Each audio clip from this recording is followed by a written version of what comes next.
down the velvet ropes the political elites hide behind. Zohran Mamdani, a name that's got the establishment sweating bullets right now. Why? Because he just flipped the damn script in New York City. A grassroots immigrant son, socialist organizer who didn't just run, he won. And he did not win politely. He won by telling the old guard to move the hell up out the way, okay? So tonight we're asking, is this just one seat or the start of a tidal wave that's going to drown corporate Democrats clinging to their donor checks? Also, in FAFO news, Dave Chappelle and Katt Williams are using their platforms to double down. Katt Williams clapped back to Ali Sadiq. He said, nigga, I don't know you. So strap in, make sure you turn us up, because if you came here for polite politics, you're probably in the wrong place. You're probably on the wrong channel. But Truth Talks starts now.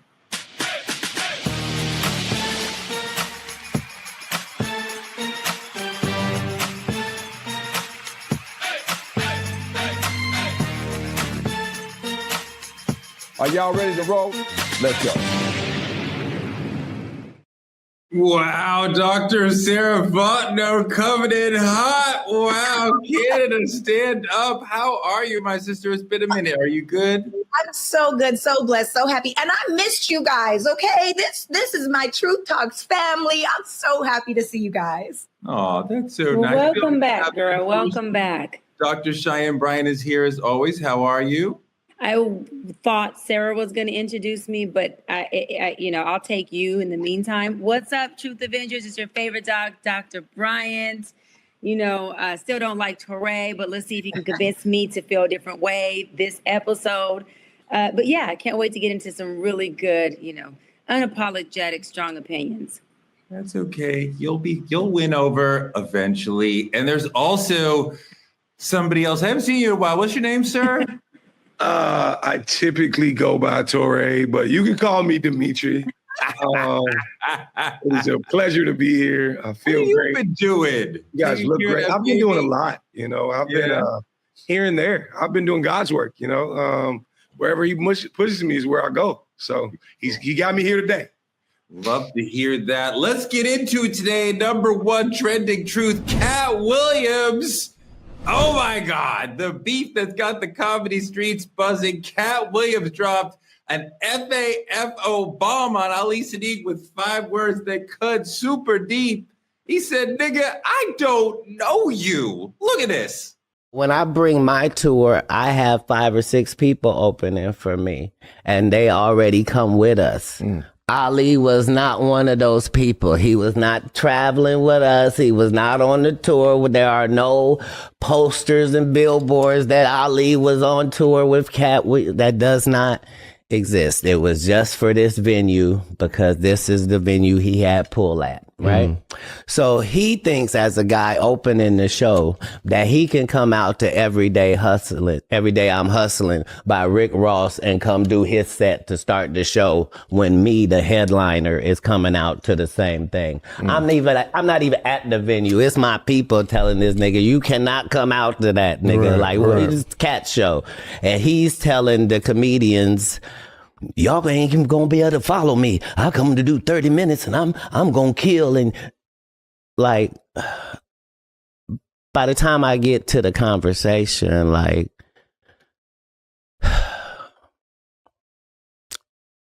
either Ali can perform or I can. Maybe I'm too old. I feel like if I don't have your number and you don't have my number, we never exchange numbers, then nigga, I don't know you.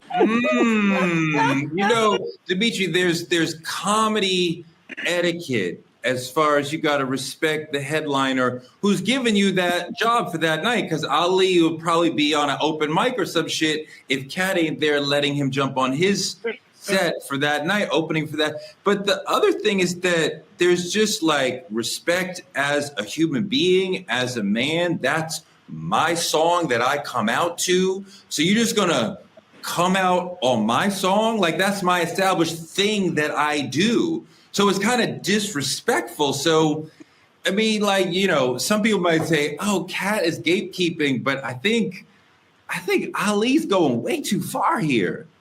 Yeah, for me, I don't really see it as gatekeeping. You know, a lot of people in our culture would call this like a clapback, but I think when you actually break down what a clapback is, it's just like a boundary with a little bass in it. You know what I'm saying? Just a little bit of bass, and a lot of times that's really the only language people can actually hear. Like people take it as disrespectful sometimes, but what people don't understand is that there's really no beef or ego in what Katt Williams is saying. I know from personal experience walking out on stage, you know, with Dr. Brian as well. And if I came out to her music, it's like the crowd has already heard this. You're trying to rile the crowd up. And if I'm that, or Dr. B, we're gonna say, because I took her music, I'll be the Ali. I came out and I took her music. It's a lot less appealing when she comes out. And I absolutely understand the point. I don't think you really get to attach yourself to somebody who's been in this industry for this long and try to pull something from them, because your name eventually becomes the currency you seek, and you feed your family with this. And as we know from Katt Williams, he's always put people on. I think he's speaking exactly what he needs to speak. And if you don't know him, brother, he don't know you. Yeah, I mean, Doc, you go on stage a lot. Those little things you do when you're coming out, the music, you know, just the way you present yourself in those first seconds with the audience is an important part of the whole conversation, the whole event you're going to do.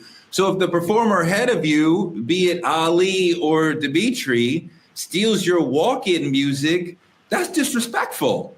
First of all, it's disrespectful. It's unhealthy competition. Okay. And it's clout chasing to me. It's like, first of all, listen, we are all here because Katt Williams is pulling us in. He's the headliner. Sit your ass where you go, which is on stage doing your set. 48 laws of power. The first law is never outshine the master, straight up. And the master is just whoever put you on, whoever has booked you, paid you, or got you there. You can ask questions, but it better not be with the intent to outshine or disrespect. That dude has you on his show. What are you doing? One, and then two, the thing is this. You not Katt, bruh. Be you. You got your own brand. You got your own audience. We are here to have you grab a different audience that can expand what we are doing. I'm not hiring Sarah on to be a doc, straight up. I need Sarah. I need her audience. I need your brand. I need your personality. You're not here to impersonate me. Please don't do that. So you walk out to what you walk out to. I do what I do. And if you don't know, ask fucking questions. So you understand how things go. What was the law from the 48 laws of power you said that applied here? Never outshine the master. You know, it is so smart that you said that. And I think that is just such an incredible point. And like, you're just nailing it, Cheyenne. It's just the perfect thing to say. So like, just chef's kiss. But Sarah, there's another aspect to this. I think that Ali is sort of clout chasing, trying to put himself on Katt's level in that moment or something. Like, what else is going on here? Well, first and foremost, I wouldn't know who he was until Katt said his name. I had to Google this man. I was like, who is Ali Siddiq? What is he talking about? Literally had no idea. And no shots are fired. But the same way where someone could get offended by that, I don't know him either, you know? And I do feel like as soon as you say Katt Williams' name and Katt Williams then turns around and says your name, that is a form of clout chasing. It could be seen that way because anybody that Katt talks about, everyone starts Googling, me included.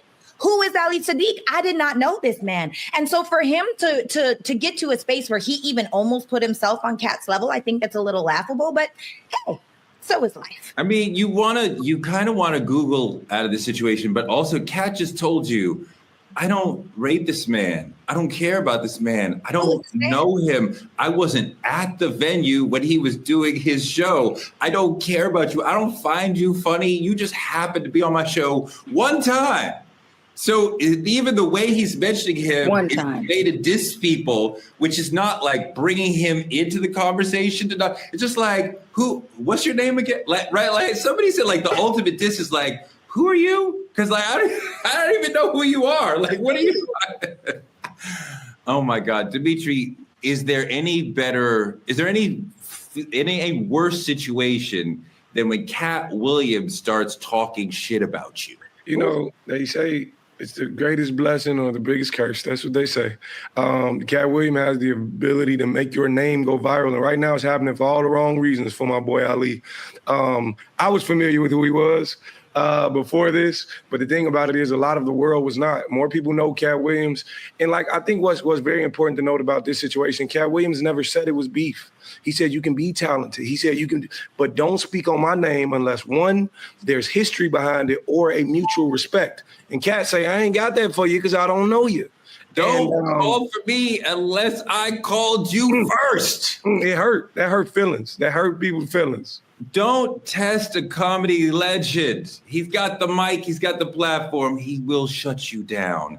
Speaking of comedy kings, Dave Chappelle is in our politicking segment because he lit up DJ Khaled for staying silent on Gaza, calling out Khaled for rarely repping his roots, even though bombs are dropping on his people. He said, Khaled, let me tell you something.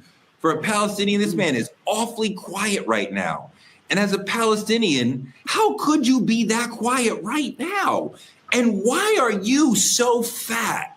People are starving. He's the only fat Palestinian on earth right now.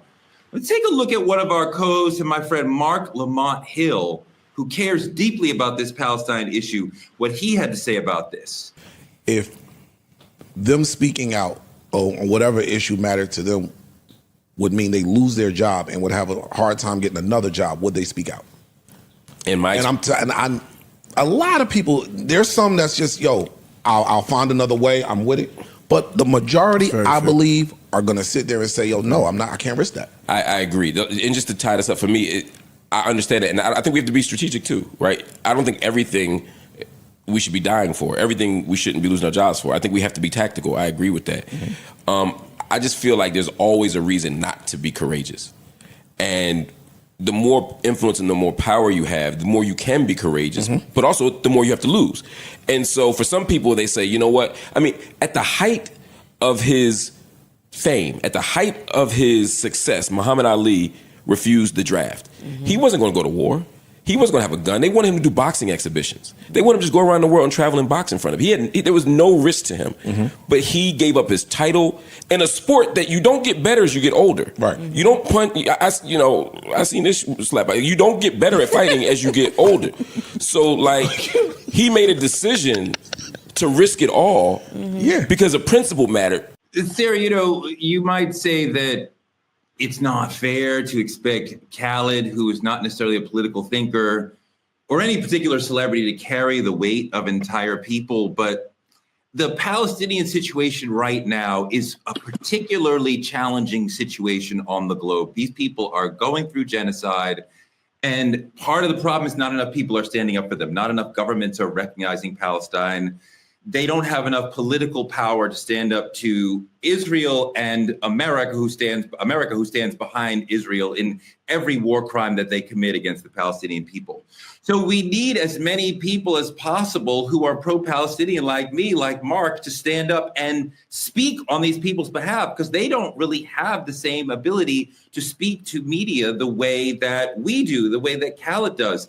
And I'm not saying he needs to write his own song for the Palestinian people, but he should be saying something. And even when Chappelle says, you are a fat Palestinian, it's funny, but it's not really the same ad hominem sort of dig, because it's like, these people are starving. There are hundreds of thousands of children starving in Palestine, and you're fat? Like, send them some money. Like, what are you doing?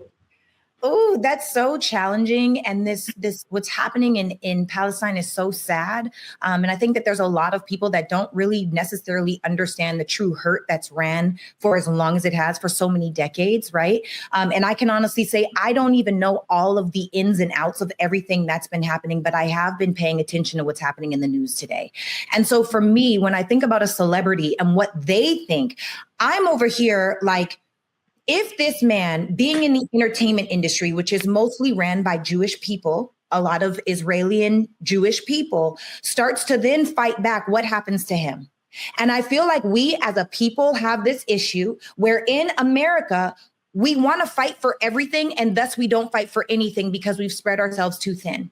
And I don't think that we can allow for us to put all of the pressure and expectation. He's one man. Yes, he is a wealthy man. Yes, he is a successful man. Yes, he absolutely has power. Could he mention something? Yes. I'm not saying that he shouldn't do that. I'm just saying we as a people of color or Black people have a way of not harnessing in on one thing and dealing with that one thing. And so nothing ever really gets fixed. That's one thing I want to push back on. You're correct in saying there's a lot of Jewish folks in the entertainment business and the music business, but in this particular chapter of Israel and Palestine, which you're right, has been going on longer than all of us have been alive. Right. There are more Jewish Americans now who are saying, I disagree with Israel. I think Israel is genocidal. I think Israel is on the wrong track and making us as American Jews less safe. There are more Jews now who are saying that than ever before. So I don't think Khaled or anyone can say, well, I'm afraid of what American Jews will do, because a lot of American Jews agree with us, Dimitri, on that the Palestinian people are suffering from genocide. Yeah, I do agree with that. And at the same time, I'm very close. One of my closest best friends is in the industry. She's an Israeli and Jewish woman.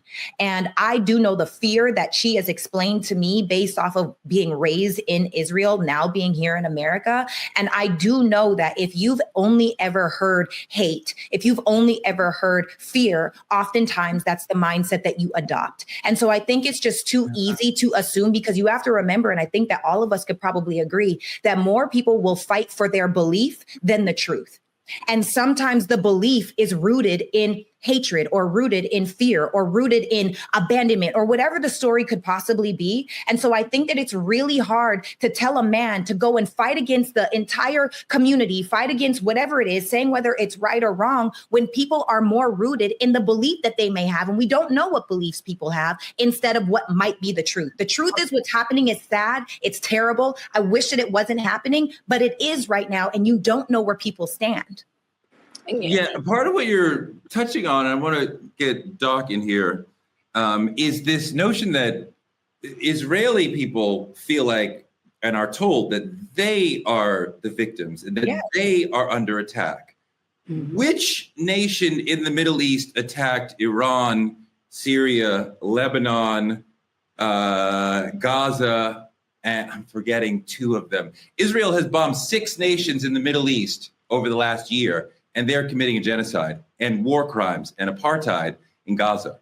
Israel is the greatest and most bellicose actor in the Middle East. So the fiction that they are afraid of all the other nations is just made up so that they can justify morally the continued military attack on every other nation in the region and continuing to tell every other nation, we are expanding. They are occupying 3 other nations in the Middle East and want to continue expanding. Doc, of course, the other nations in the Middle East are and should be scared of Israel.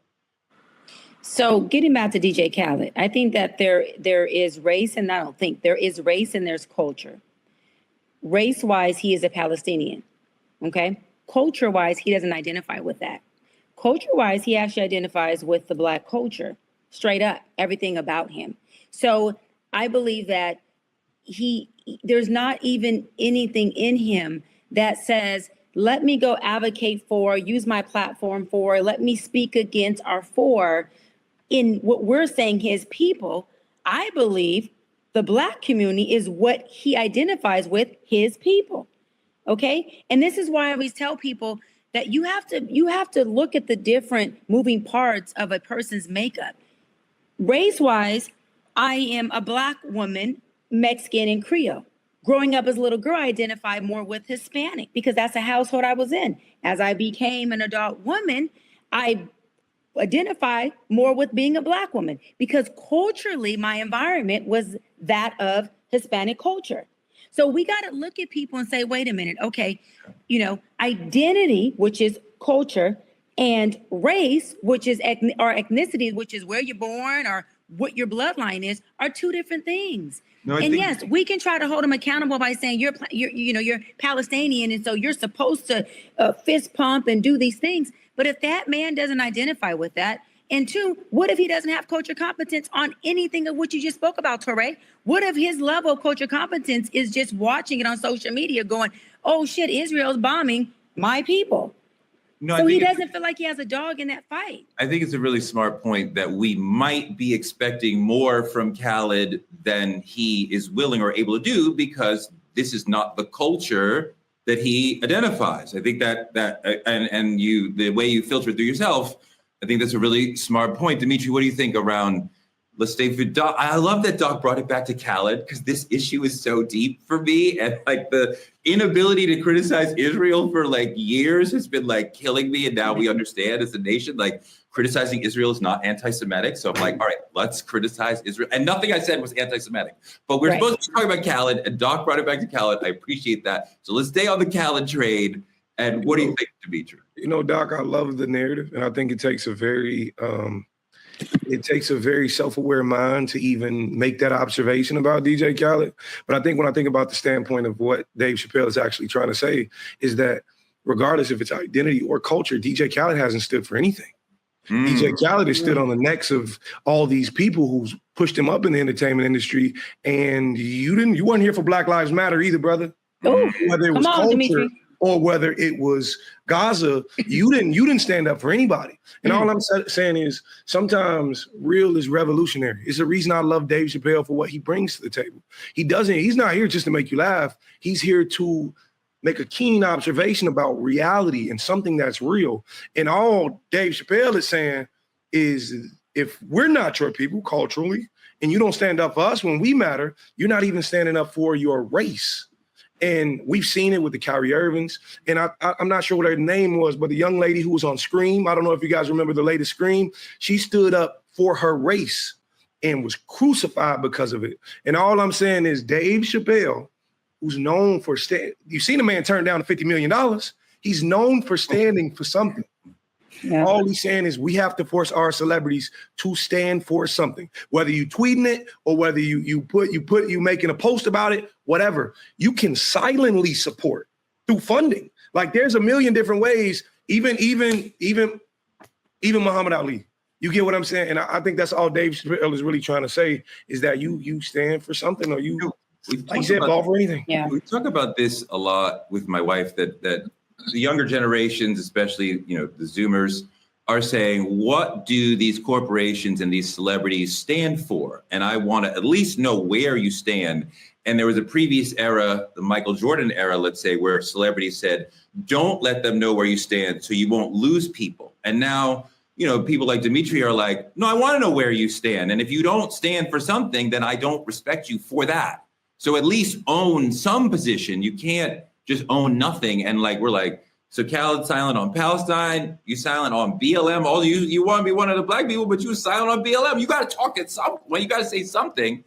But let me move forward to our main topic, because it's centered on New York City. And I love when we talk about New York City on this show. And I love when we're talking about progressive politics on this show, because we're going to call bullshit on the old guard in New York City. My candidate for mayor, Zohran Mamdani, kicked the door in with an unexpected win in the Democratic primary and made the Democratic establishment sweat bullets. They are mad at him. But why did he win when so many radicals and far-left progressives get crushed? And who else has the balls to break through this same system?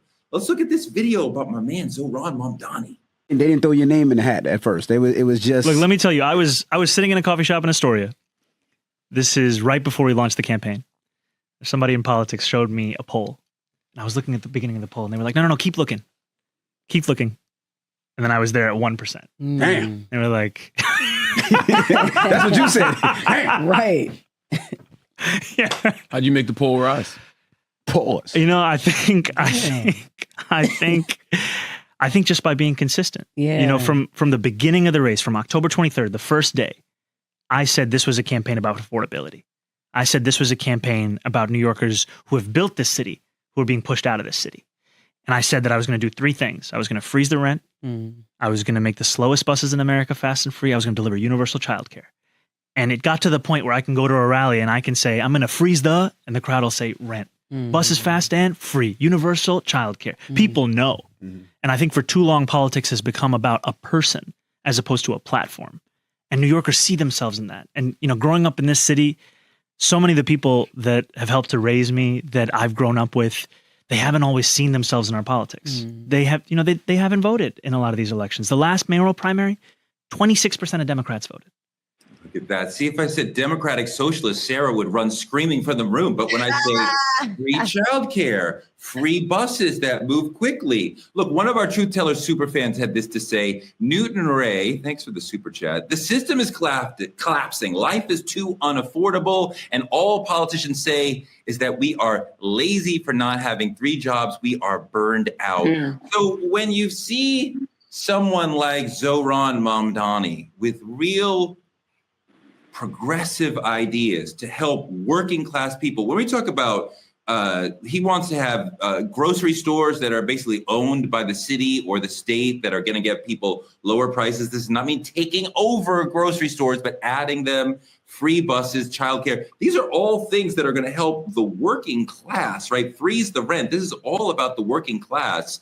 So is this a system that you can even get behind? Is he really reaching out to people who are feeling the crush that Black people have felt for a long time? Oh, I think he's speaking the language that people want to hear. That's called politics, baby. You got to know your audience.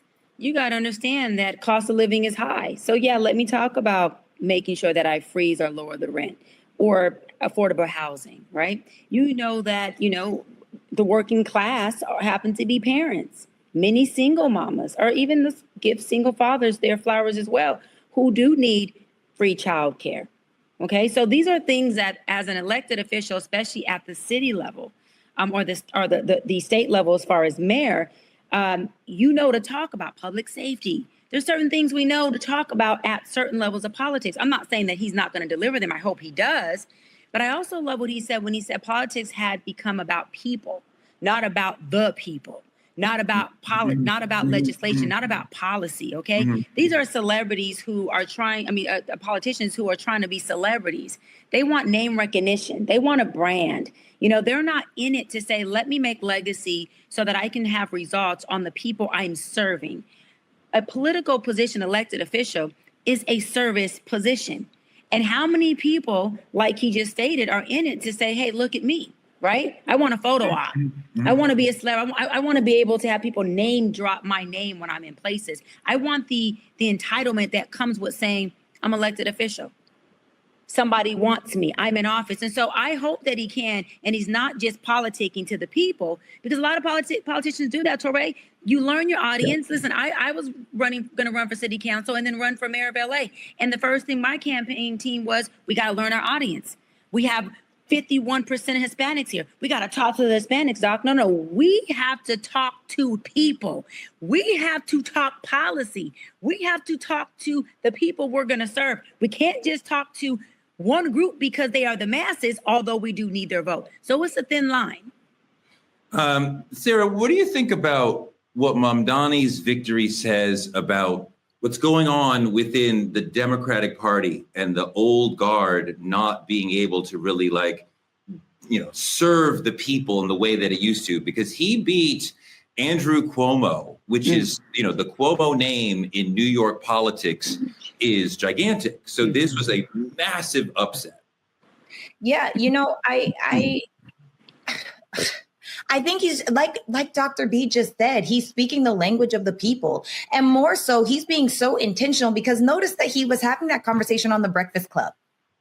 The audience of who listens to the Breakfast Club, this man is being intentional about saying a message. But you know what? How many times have we seen people come in on their white horse and say that they're going to save, the middle class or the lower class? We're going to have childcare. We're going to make more money. We're going to make this free. We're going to create this access. And then they get in and turns out it's just a Trojan horse.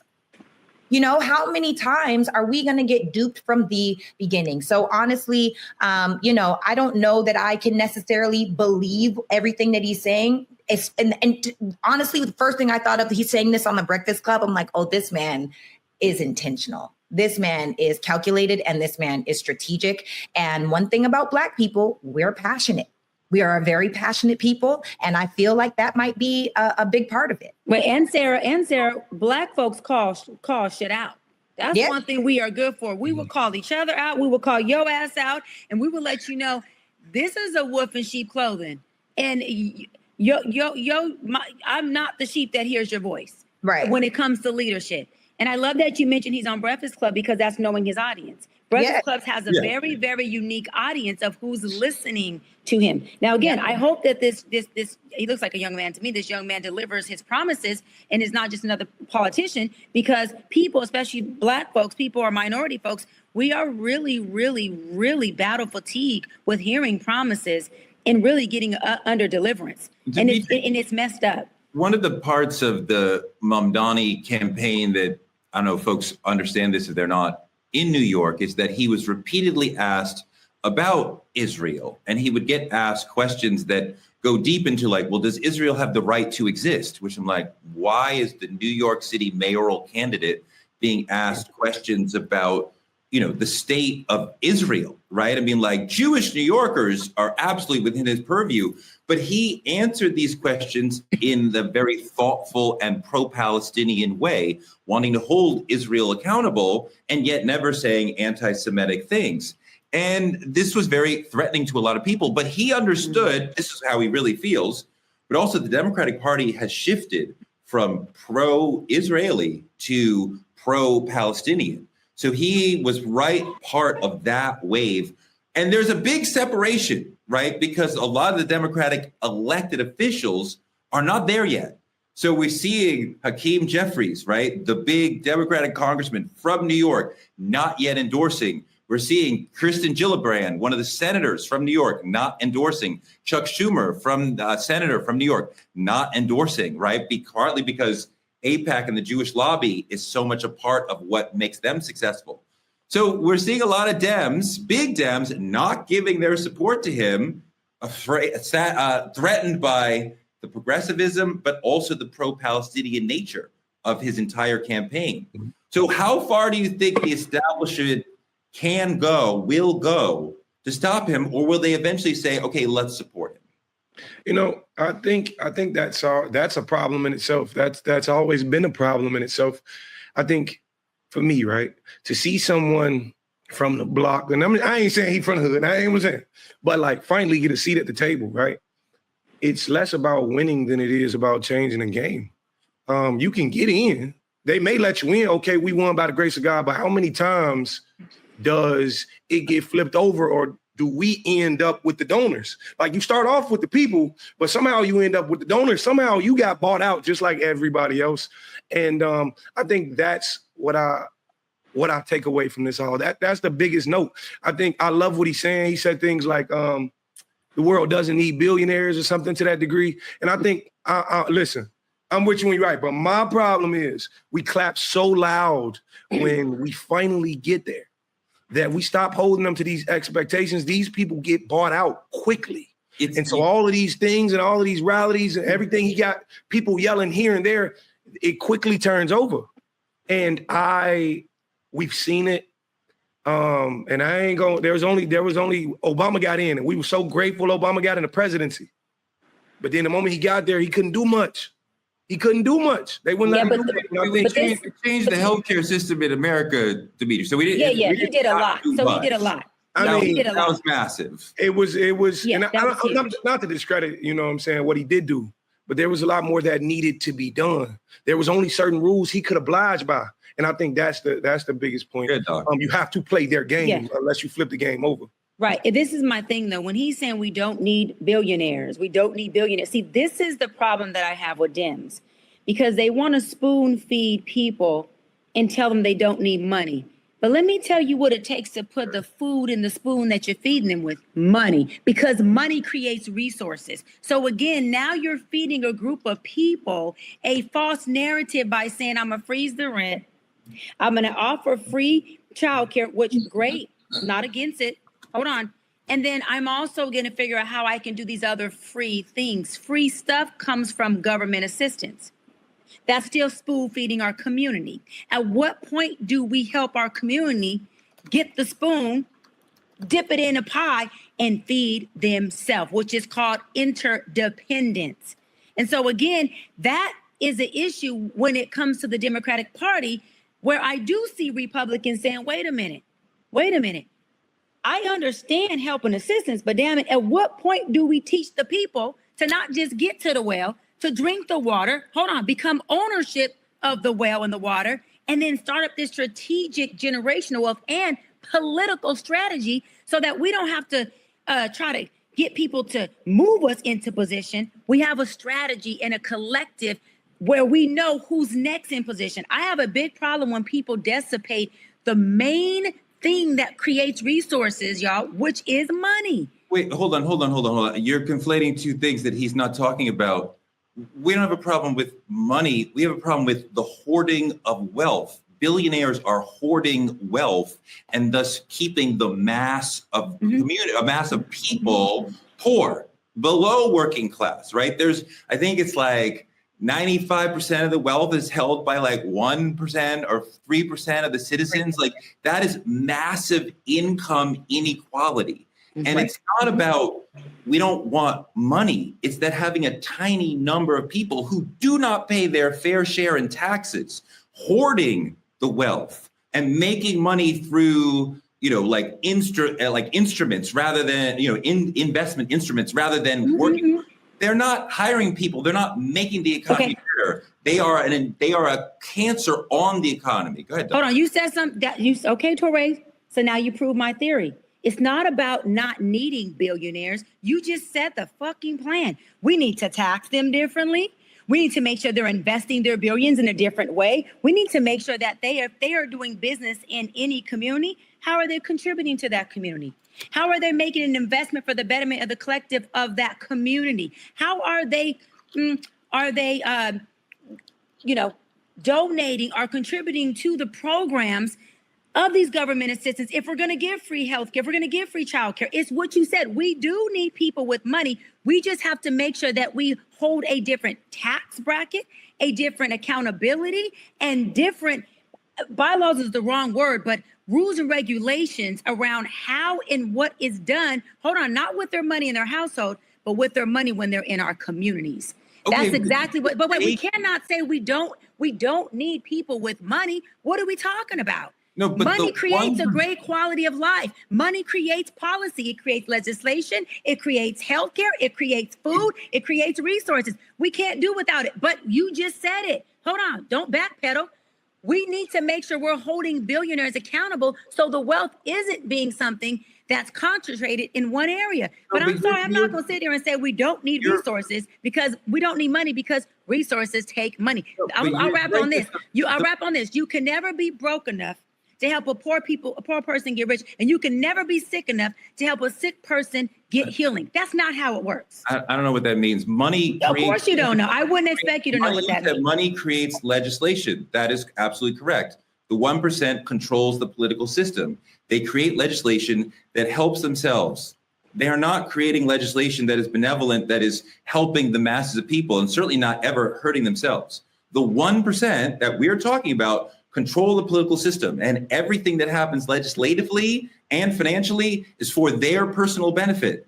So, go ahead, Sarah. So we it's not like, well, we need money. Well, yes, they are controlling the system. We cannot hold them accountable or have them pay a fair share of taxes when they are the ones who are entirely controlling the political system. Torre, we control that. Sarah, I'm gonna tap you in, sis. One second. Torre, the way we control that, sweetie, is we actually have a party called the Democratic Party that ain't got shit. We ain't got the House, we ain't got the Senate, and we don't got the Supreme Court. You know why? Because we didn't strategize, which includes a financial plan on where we're investing.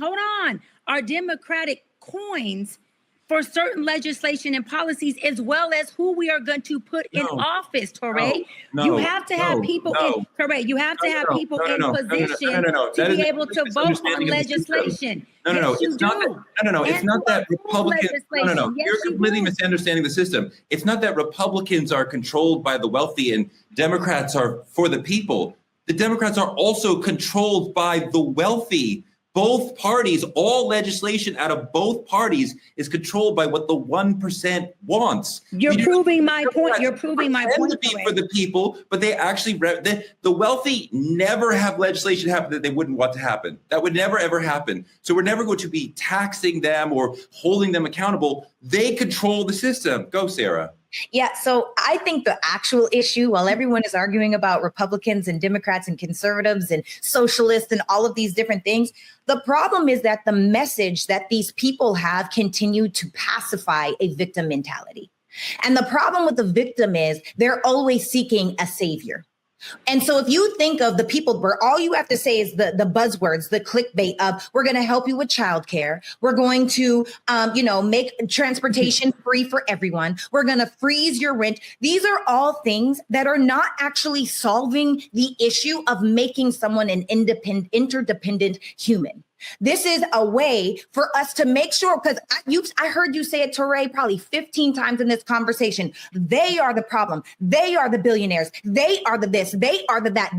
It's creating division. And victimized mindset like his. He got that victimized mindset. Move out that. And this is what I'm saying. You cannot help the broke if you're one of them. Let's be perfectly clear. That's what Dr. B said. You cannot help the broke if you're one of them. Whether you are a Democrat, whether you are Republican, none of that matters. It's all fugazi. It doesn't matter. The truth is we need to do what we need to do in order to put ourselves into position where we aren't necessarily always the victim. So now I'm thinking of the legislation that this man is saying, rather than, we're gonna don't speak to the wound. I'm so sick and tired of seeing leaders speak to the wounds of people to rally them up, to pacify us just enough for us to vote for you to then get in office and flip the script. I'm tired of it. I think that the poor, Dimitri, more than any other class, need the government to help them to get through the day, which we call welfare, to be safe, which we call policing, to have housing, which we call public housing. They are the people who need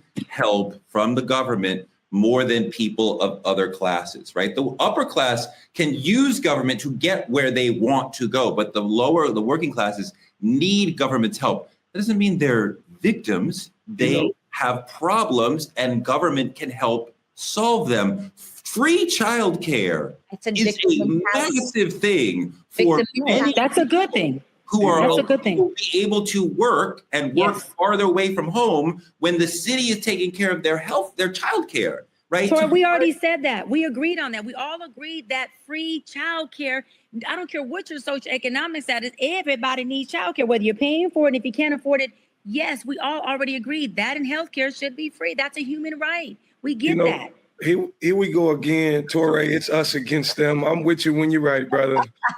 It's hard to change a system you have no say in, you have no control over. And the thing about it is, people of poor stature are born into this. And I get what you're saying.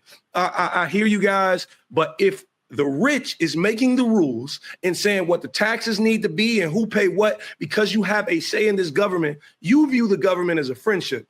These poor people view the government as assistance. They need help in terms of building anything. But if the structure is designed to keep the poor people poor, because that's all that's going on. If the structure is designed to keep the poor people poor, and like you said, Ms. Fontaine, people come out and they say these key words like healthcare and free bus and all of these things. Fontaine in the building. Listen, if people come out and they say all these things, it's not about what you say to a degree. It's more about what applies, what actually comes to life. They're not saying the wrong things. It's just every time we hear these things, the action's never taken. Every time they get in, nothing happens. Ms. Fontaine, you know what? If you are an elected official, do you know what you spend most of your time each day doing? Tell me. Talking to donors.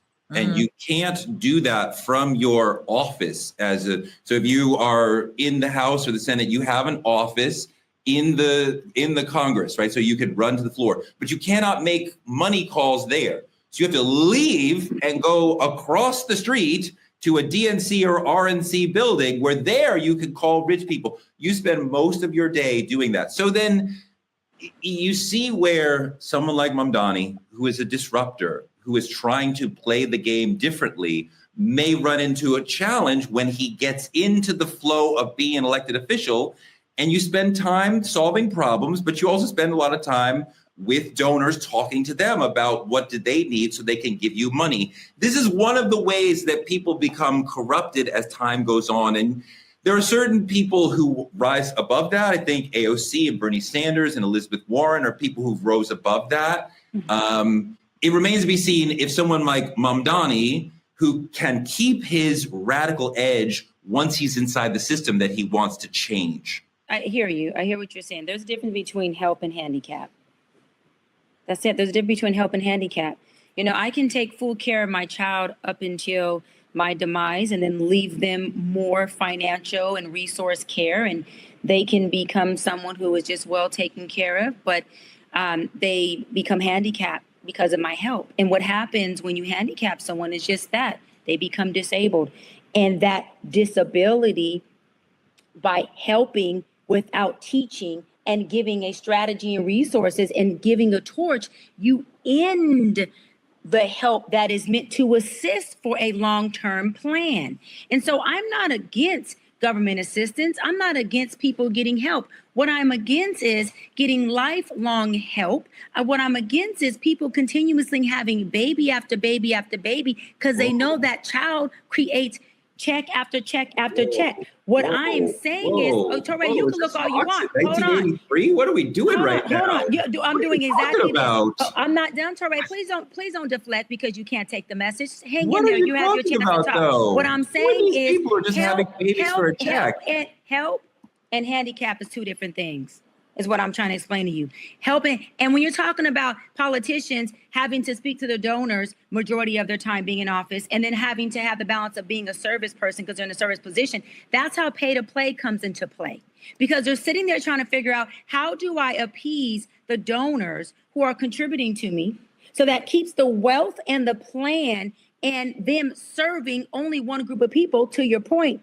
And they're not saying, I have a duality of making sure that I serve the people who also may have not had all the money, but they played a role in voting me into office. There is a duality. And I'm going to land with this because I stand on this and I will double down, is that, again, we have to learn as a people, no matter what party we're in, especially the Democratic Party, how to help build people, not help handicap them. That is a problem within our community and within that party. Black working class people work very hard. Yes, they do. I think that a lot of them have had a difficult time in life, generationally, relating back to slavery and segregation, the reasons why they are dumped into projects and hoods where they probably don't want to live. They may have a great time there, but these are sub-livable situations in a lot of times, not of their making, and they work extraordinarily hard. And the assistance that we give them is not handicapping them, it's not keeping them poor, it's keeping them alive. And I think government owes it to the most needy, vulnerable people in its society, in its citizenry, to help them and take care of them. I wouldn't want these people slipping through the cracks and becoming homeless or worse because they can't, because they missed a shift. Well, then why is that happening? Then why is that happening? Why is it that the help you're talking about has actually immobilized our community, has actually marginalized us more, has actually caused more disparities? Touré, what you're saying is completely contradictory to one study, two statistics. Have you driven or visited an inner city or a hood any time recently, even in the last 5 years? Have you seen anything about New York City? You would know that we are mixed class everywhere. Have you seen the disparity there? Have you looked at our health stats, just in STDs alone, diabetes alone? Have you looked at our social economic status? Where you been, my brother? Where you been? Because everything you're talking about, the assistance has not helped us monetize, social economically advance or expand. The ones who are making it out are bear crawling and making it out on their own, Touré. That's what's happening. That's why it's our responsibility to go back into our hoods and figure out how we help our people, because the government is disabling and handicapping us. It's not assisting us to allow us to be in a place of learning. health, financial literacy. We don't learn any of it. We get given $800 a month and told, figure it out. We get given food stamps of $500 a month and say, can you eat good on that? No, we cannot. It's not good enough. The assistance is not helping us. It is marginalizing us. It is despairing us. And I'm so tired of people like you thinking, let them spoon feed us because all we know is to be spoon fed. That in its own self is a representation of dictatorship. That's how you control somebody. That's how you control somebody. Hold on one second. If you knew anything about New York City, you would understand that the classes all live together. Okay. I live a stone's throw away from the projects. I cannot get to the studio without passing through the projects. Hooray. No. We are a multi-class situation in New York City, all over the place, as opposed to LA, which is much more segregated as far as class. Hold on. With a lot of homelessness and a lot of despair. All class behavior and I cannot move through New York City without passing through all three classes on one block usually. The notion that assistance is hurting us is probably straight out of the mouth of Clarence Thomas.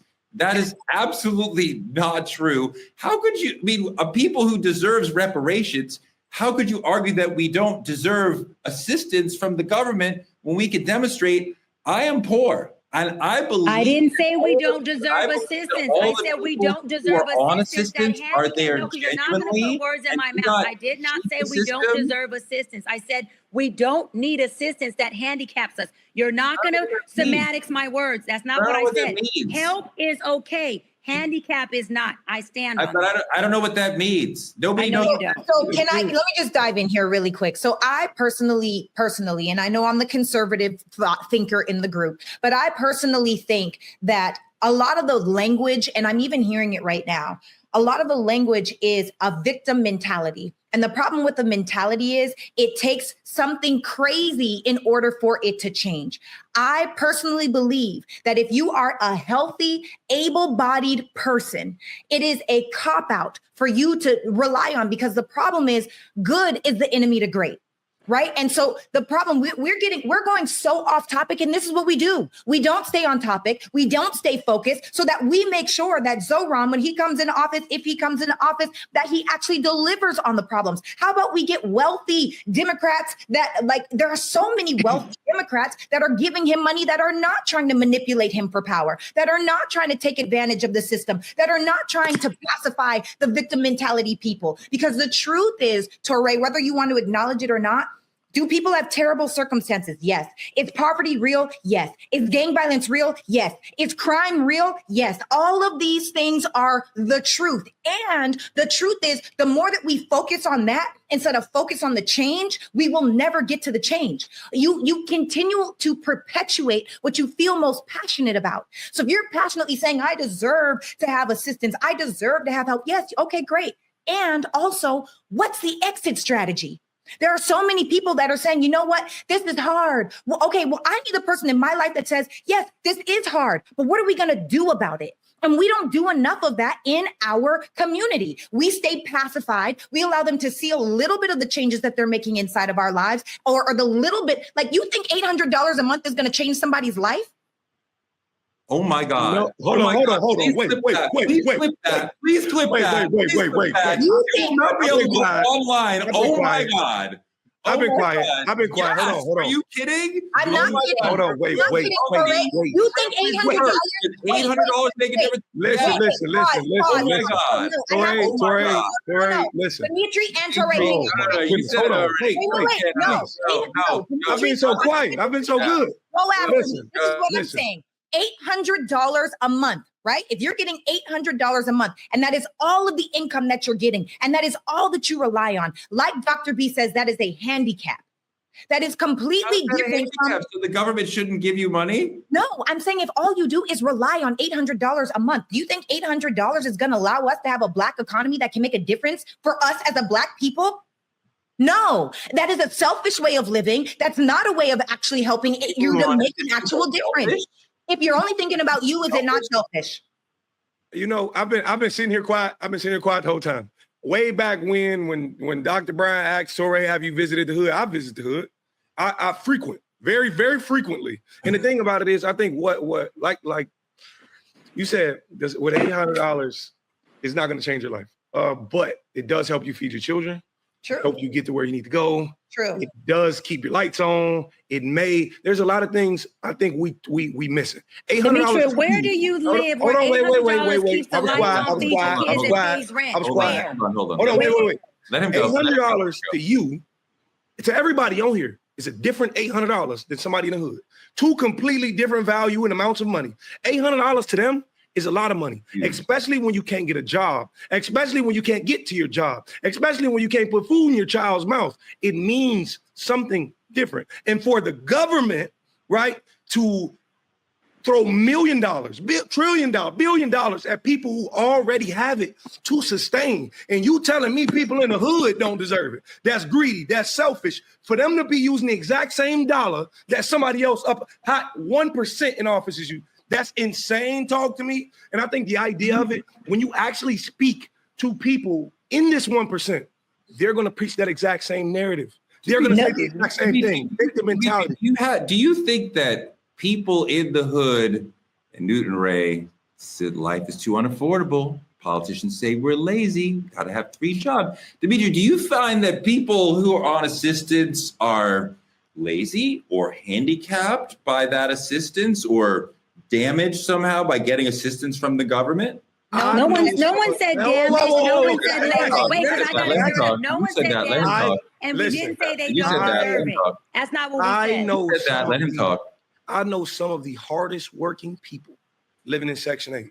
I know somebody who working 3 jobs, right? And the moment they reach over a certain amount on their dollar, it's snatched from them. It's gone. Or the voucher goes up and the rent's higher than it's supposed to be. I know some of the hardest working people taking a bus way across the city to pick up them kids because they can't afford to buy a car right now. It's either keep the lights on or so they do what they got to do. I hate this narrative that everybody that's poor is lazy. How about I'm trying to fight an uphill battle and I haven't made it over the hill yet? Yeah. How about the government isn't helping or making it easy for me to make it over the hill? Oh, hold on. You know why they're working 3? Hold up. You know why they're working 3 jobs, Mitri? You know why? Because the cost of fucking living is insane. You know why $800 is what the government wants to give people in the inner city? Because I come from the hood. Because they know that $800 is not going to touch the cost of living. You know why they give you that little bit of pennies and a little bit of breadcrumbs? Because they know that they won't help you get to the loaf. So you are saying and proving my exact point. Do people deserve assistance no matter where they are if they are at a deficit? Absolutely. But do they deserve assistance that is going to keep them in the breadcrumbs, knowing that they'll never get the loaf? Have them doing just what you said, Dimitri, working 2, 3, 4 jobs, never getting to spend the real wealth, which is with their family, never being able to really parent their kids, never ever being able to get themselves to de-stress because they are stressed out, depressed. Their health conditions are out the water because of them having to work multi-jobs, having to figure out how they're going to get their kids in recreational sports, how they're going to get their kids to college, because the government knows if I give you $800, if I can give you $500 in food stamps, that is not going to be enough for you. So I can keep you stressed out, I can keep you overwhelmed, and I can keep you on system overload. That is what I'm saying is, yes, we do need to help people who need help. We need to teach them how to help themselves at the end of the day, because $800 will handicap the person. Not the person is handicapped for needing it. The system is handicapped and broken for giving us something they know does not even help or touch a socio-economic way of living. It's sad. You're saying they deserve more money, that we should be giving them more, because we're not giving them enough. If that's the question. Wait, Torre, hold on. Absolutely. Give them more. Torre, this might be the only 2 seconds that I even like your black ass for a second. In addition to giving them more, hold on, because I don't believe in giving more without teaching. If I'm going to give you more, let me teach you how to manage money. Let me teach you how to grow money. Let me teach you generational wealth. Let me teach you how you can learn to sustain your family over time. The goal is not to be on government assistance forever. The goal is called assistance. Assist me and then teach me how I take this and expand. Give me some skill set. Give me free college. Give me some training. If you're going to help me with $1,000, $5,000 a month, can you show me how I can make 10,000? Can you show me at some point, how do I get a skill? What do I do with this? You're handicapping me if all you do is cook and serve me. I'm sorry. That's just what it is. Yeah, and just for clarity, first of all these people that we're talking about, that was me. Right? I moved from Canada to America by myself at 20 years old to pursue an acting career. Okay. So 1, I'm a cliche. 2, it was a super struggle. And I was that girl debating whether I was going to put food in my fridge or gas in my car. I was that girl that was digging in my couch so that I could find change to put $3 on pump 5. And not because I was in a rush, but because that was literally all of the money that I had. I was also that girl that got sued for $3,500 because when I moved out of my apartment in the 4 years that I lived there, I only paid my rent twice on time. So I'm not saying that I don't understand what it is like to come from poverty or be in poverty or experience what it is to be poor. What I'm saying is, what are you doing inside of or alongside of the $800 assistance? How are you developing your skill set? And for me, what that looked like was I slipped and fell into entrepreneurship. I always say there are 4 things that you can do in order to figure out whether you can make money on the side. Yes, okay, have that job, get that assistance, but what are you building in the interim? Number 1, what are you great at? Number 2, what do people need? Number 3, is it helping people? And number 4, is it monetizable? Like, can you monetize it? And when you have those 4 things and people are constantly asking you, maybe you're a great speaker, maybe you're a great writer, maybe you're great at making labubus. I have no idea. Maybe make the little outfits for labubus. Maybe you're great at knitting kitten hats. There is something for absolutely everyone. And just like this man, Zohran, is running and he got in front of the right audience and he's hitting all of those same pain points for someone else, those are the skill sets that people need to learn. Why are we learning how to play the recorder in school, but they're not teaching us about taxes? They're not teaching us about loopholes, because like Warren Buffett says, if you were born broke, that's not your fault. But if you die broke, that is your fault. And I don't think for a healthy, able-bodied person that it's okay for you to just sit there and take whatever life gives you. Decide. That's all I'm saying. There's an issue there, though. I mean, that's a very simplistic comment from the great Warren Buffett. Two-thirds of the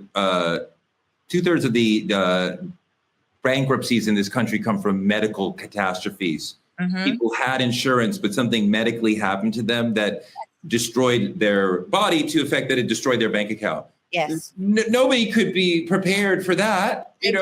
Nobody could be prepared that their industry collapses and that they don't have a job anymore. I mean, like, there's many reasons why you could run out of money, and that has nothing to do with you and your fault. I just don't like the idea of looking down on people who have failed at capitalism as if that's some character failing, when quite often it's not. Sometimes it is, but quite often, Dimitri, it's not a character failing at all. It's the complexity of the game of capitalism. First off, kudos to you and for moving and everything, and that's great. Great job on making it up.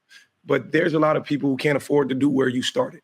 There's a lot of people who don't have a passport. There's a lot of people who we can't afford it, right? There's things we can't do, right? Because there's options. Imagine attempting to move, but I can't, right? Because my mother failed my grandmother and my grandma did this, and my grandma's been sick ever since I was born. So the only caregiver in the family can be me, right? And the thing about it is, people say, we sit and we talk about government assistance and housing and all these things. Maybe that's all I have to help me. Maybe I want to do better, but I can't because these things are now on my back. I think the idea of it is we sit and we can mention these bills, but imagine being born in the debt the moment you came out. When I was younger, I learned, and listen, I don't know about the, crime thing, but I learned how to cut the lights on illegally because we had no choice as a child. I remember it being wintertime, having to go outside, shovel snow, and melt it in a tub. So just hear you had a $3,000, $500 bill, $3,500 bill is one thing. But to hear as a child, I have people around me that cannot function and have a quality of life because of a hole I raised them into. That's what the hood is looking like. The hood is looking like, okay, I was failed here. I am going to, and all I'm saying is this. Like I said about it in the beginning, to say these things to the people, that's great. That's a beautiful sentiment. But to apply them, and I understand y'all narratives and saying, okay, but you're handicapping them here, or I'm giving them the quality, I'm giving them something to survive off of. Everybody in the street that's homeless ain't homeless because they chose to be or they were lazy. Sometimes they ran out of options on what life could do for them. Right. And a big thing to note that I think we keep forgetting: education matters. You use the word monetization. A lot of people in the hood don't even know what that word means. It's a book, Dimitri. It's so many excuses and cop-out. I'm tired of it. And that's the problem. You keep saying the hood, and that's the problem. It's a mindset. It's a mentality. And that's really the problem. You're not born into debt. You're born into the mentality of debt. And then you don't take the time to learn it. You could go get a book from the library. If you're born and your mama can't afford the baby formula to feed you, what is that? Right. Is that a mentality, or is that? If you're working week to week, if you're paycheck to paycheck, you don't have time. There's no book that can help you monetize that. My school ain't have a fucking library growing up. Excuse my language. I ain't cussing at you, but I'm just saying. Did you have a library in your city? We didn't have a library growing up. Did you have YouTube? Did you have Google? Did you have the internet? Much harder than you're saying. It's not that easy. I'm not saying it's easy. I'm not saying it's easy. And that's the problem with people. Y'all keep saying it's so hard. It is hard. It's damn hard. You know how hard I've worked in my life? You know all the things and the sacrifices that I've made? You know how many hits I have taken over and over and over again? And you said, Torre, that you failed. You said we failed at capitalism. I have failed at capitalism. I just haven't stopped failing. And that is the difference. If you get hit and you get knocked down, you get back up. You know, I don't know. I don't think we're gonna have it's so ignorant. Here. So let's go and ask the chat. Ignorant. It's ridiculous. Let's ask the chat, because I feel like the people we're talking to, the people who may watch this show, may understand a different perspective that you're just not privy to. It's not until you were there that you know what it is like. It's not. And imagine being in a classroom full of 50 kids and they're trying to teach you all, and you telling me go pick up a book. I'm trying to get it from my teacher, but they can't give me the time and attention I need. I'm gonna let the chat decide, because the chat on fire right now. Yeah, we done scorched them up. So let's just go and ask the chat and see what they say. And I know we rapping, and I'm not gonna go long. You could ask somebody who's been in the hood and went to the hills, but I'm not gonna go there, because on both sides, I understand both positions, and I picked up a book. I still got books, and I'm giving out books through my Dr. Bryant Foundation. Go on, Dimitri. It's just amazing to me, man. I see it every day, how loud people clap for me because I came from the hood and made it out. Mm-hmm. But you got to understand, it's not as easy as you think it is. It's not moving from Canada to America. It doesn't need to be easy, Dimitri. You just need to do the work. Who's looking for easy? Looking for easy? It's work, baby. It's work. You're missing my point. There's no parental funding coming from this way. I had to get up and go get it from until you say I can work a day job to understand and learn and grow. By the time you made it to where I was when I did something for myself, a lot of people are already set in their ways. And I think we got to let the chat decide on this one, because man, we got to leave this open for debate. And I would love to have another conversation about this, but I think the exact same mentality we're pushing on the people who are poor is the exact same reason they're poor in the first place. That's just me. But we're going to go and wrap it up. Hey, Torre, if you want to take it away, listen, I am amazed at this episode. Drop it in the chat. Let me know if you're with me. Lovers, I know you're there. Please give stories and explain what your narratives and what your perspectives have been. How was you raised? Do you think you could have been a millionaire if you came from nothing? Please explain it to me, because I would love to know. So here we are. Zohran's cracked the door open, but the question is, who's bold enough to kick it off the hinges next? We saw Stacey Abrams galvanize Georgia. That was so exciting. She flipped the entire state. I love her. And then she got pushed aside. The old guard's watching, the donors are dialing, and you better believe the knives are out. They want the status quo. One thing for sure, doing things the old way is certainly going to have us losing the war. Stay fired up, because the next insurgent might be listening right now. And who knows, that person might be you. That's all we have for tonight. Like, comment, and subscribe on our YouTube channel at TruthTalks-Live. Continue to watch us simulcasting on the Black Star Network after Roland Martin Unfiltered. We appreciate the lead-in from the big dog. Support Black media at CashApp, Truth Talks Live, or on any of the links you see on the screen. Support us also by advertising with Truth Talks and reach our 10 million person viewing audience on all of our social platforms. Small businesses and influencers, you can advertise with us too. Visit TruthTalksLIVE.com and become a VIP member of the Truth Lounge and click on any co-host room. But do not click on Dr. Bryant's room because there's nothing in there. Look, you're going to get limited amount of assistance in my room. She doesn't want you to be a victim. Oh my God, you're handicapped. Oh my God. Support our show by telling a friend to tell a friend to check us out every night, 8 p.m. EST and 8 p.m. PST. We'll be back every weeknight with you to argue and keep it real at 8 p.m. We'll see you tomorrow night. It's Truth Talks. Good night, y'all.